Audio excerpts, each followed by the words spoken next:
Is the tribulation about to happen, or are we in it now?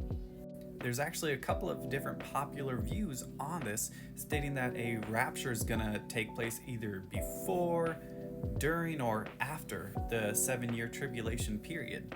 They say the markers of this tribulation is widespread evil, disease, natural disasters, wars, devastation, the likes we've never seen before.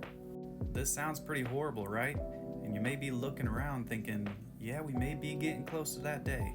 Some will also say the markers of when the tribulation is going to start is found in 2 Thessalonians 2:2-4, when the Antichrist, or man of lawlessness, is revealed. Let's see what John has to say about this in Revelation, since he wrote so much about it. John, writing to the 7 churches in Asia, says, I, John, your brother and fellow partaker in the tribulation. Read that again. John, writing to the 7 churches, says, I, John, your brother and fellow partaker in the tribulation. The tribulation was already happening for John and the churches.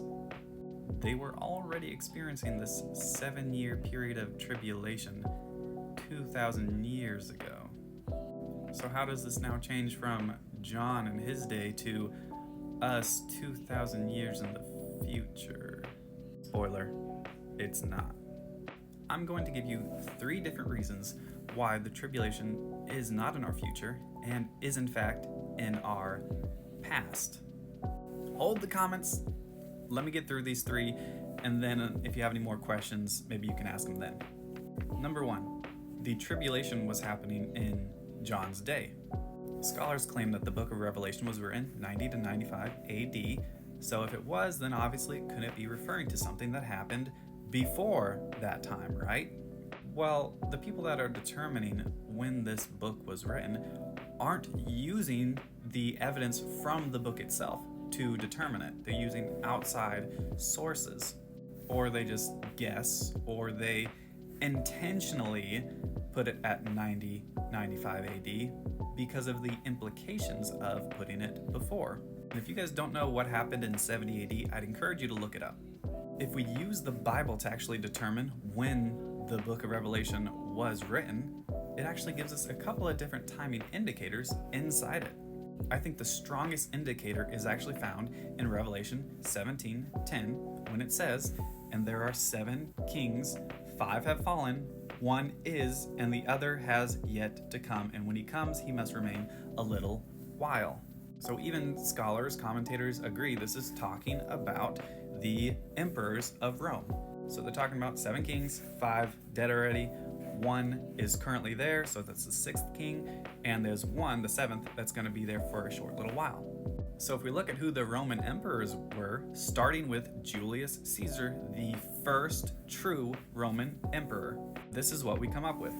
Julius number 1, 2 Caesar Augustus, 3 Tiberius, 4 Caligula, 5 Claudius, 6 Nero, which reigned from 41 through 68 AD. And then look at Galba. Look how short his reign was, all happening right before 70 AD. I think that's pretty powerful, and once I found out that, I just couldn't unsee it, you know? But let's go into the second one. The second point I wanted to make is the fact that there is no rapture. It's a made-up doctrine. And that's all I'm going to say on that. There's tons of resources saying this, just look them up. Maybe I'll devote another video to that in the future. The third point I wanted to make is the Antichrist. No, it's not the Pope, stop that. Did you guys know that the Antichrist is mentioned nowhere in the Bible except in 1 John and 2 John? And when John is talking about the Antichrist, he actually mentions that there is many Antichrists, not just one. Because Antichrist just simply means someone that is anti-Christ, someone against Christ.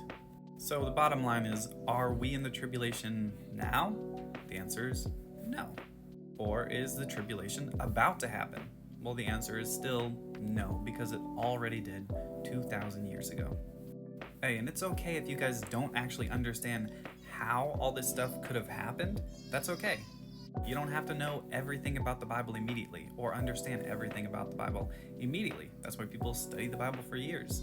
But if you would like to know more from people that share this same view and they have much longer form content than I do, I would say look them up. People like Don Preston, William Bell, Michael Sullivan, Zach Davis, and Travis Drum, to name a few guys. They have much longer form content that may be able to answer a lot of the questions you may have. If you guys are challenged by this or found it helpful, make sure to follow for more, and we'll keep reading the Bible with a Hebraic mindset instead of a 21st century mindset.